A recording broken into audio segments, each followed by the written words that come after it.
The House Ways and Means Committee yesterday released documents, their authenticity nowhere challenged.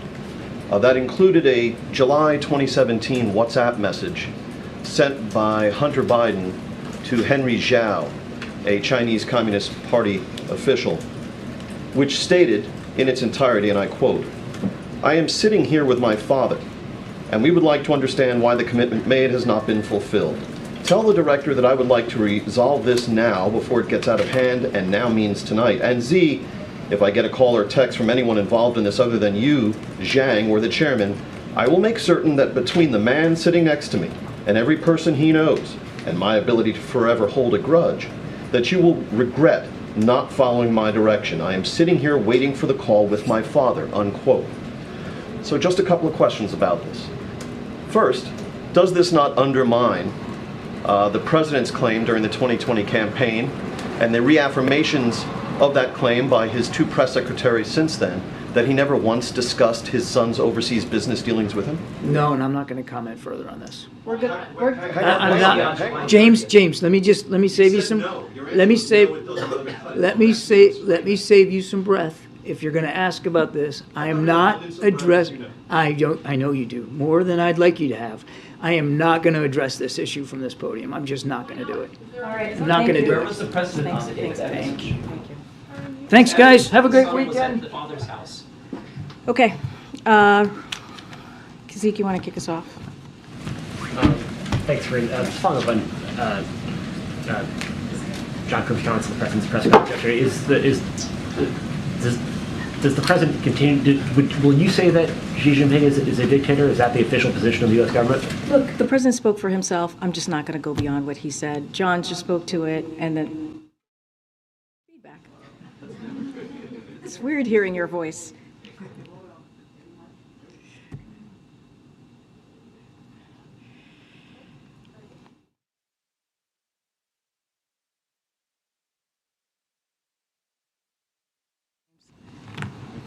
So Is it good? We're good to go? No.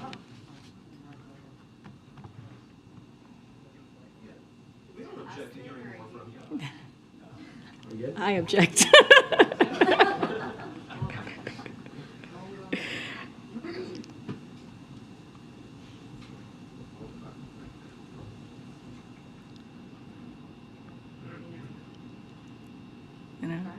Hello? Do you need me to call Walker, or is it I think you should call Walker. All right, I'll try my best here. This sounds so weird, guys. So, look, the president's going to continue to speak candidly. That will never change. About China, as he's done the last 2 years, and he'll talk about the differences, clearly, that they have. And disagreements. That is something that the president, if you think about the president believing in diplomacy, believing in having, that's what the president's going to do. He's, as you know, you guys have covered him for some time. He's very candid. He speaks honestly, but he also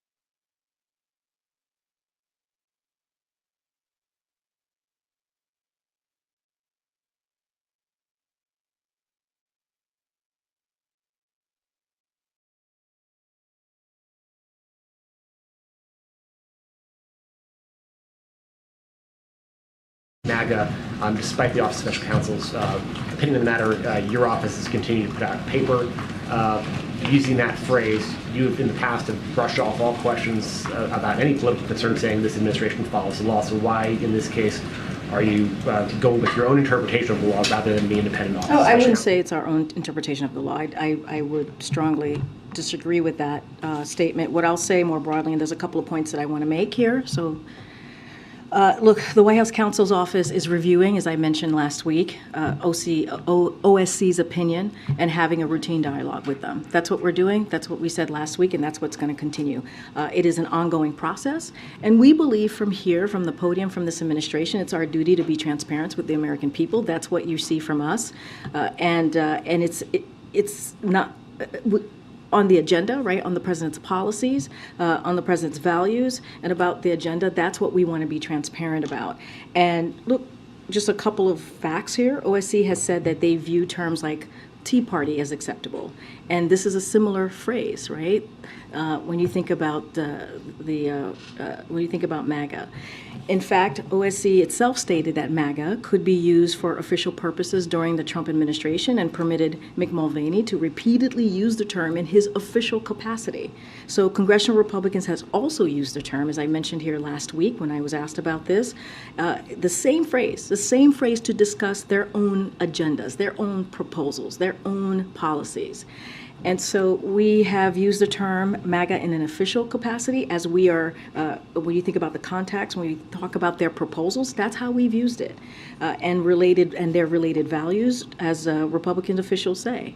And so we never directed it towards a campaign. We've never done that because, again, we respect the rule of law and have not done that.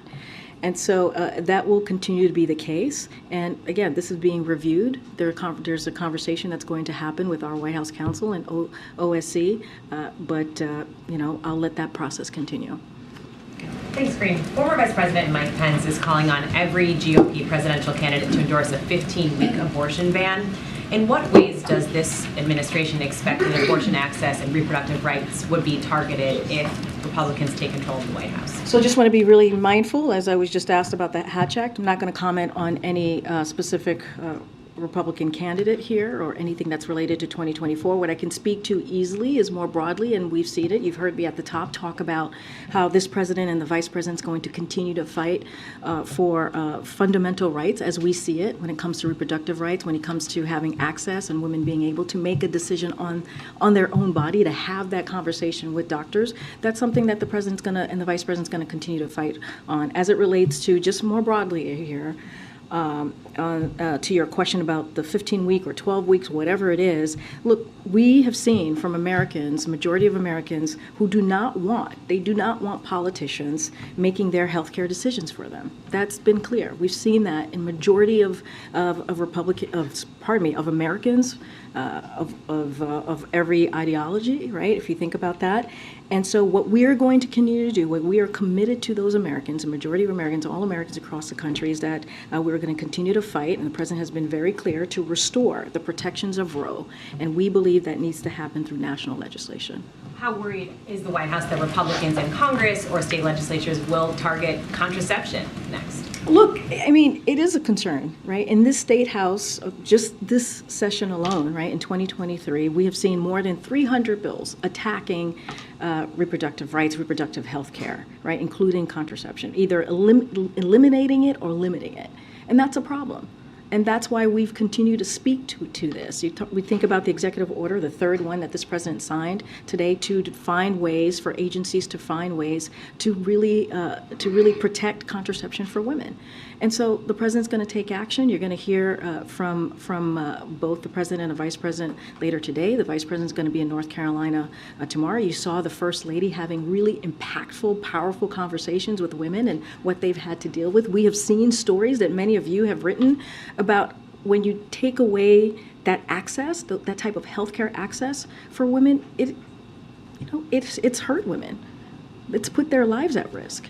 Literally put their lives at risk. This is what we have seen this past year with these really extreme pieces of legislation. So the president and the vice president are going to continue to be very, very clear about this. They're going to continue to fight for those fundamental rights and continue to call on Congress to restore order. Just quickly on the executive action, largely symbolic. I mean, are you at the end of the line here when it comes to what you can do without steps from Congress? So let me just make clear, I do want to speak about that a little bit. It builds on the progress that we believe that we have made already in expanding contraception access for women. If you think about the Affordable Care Act, it helped millions of women save billions of dollars on birth control that they need and want. And so we understand that there are gaps still as it relates to that. And so that's what this executive order does today. It does a couple of things. It safeguards access. It's strengthening access to affordable, high-quality contraception and family planning services. It increases contraception options. It lowers out-of-pocket costs. It maximizes contraception through access through the following ways: insurance coverage for those covered under the Affordable Care Act, as I just mentioned, Medicaid, Medicare, federal federal-funded healthcare programs, including community health centers and also Title X clinics, and the Indian Health Service, public education targeted at employees, college students, veterans, and service members. So we don't believe this is symbolic. We believe that this is another step to really deal with this gap that we're seeing across the country, and to do everything that we can to continue to fight for fundamental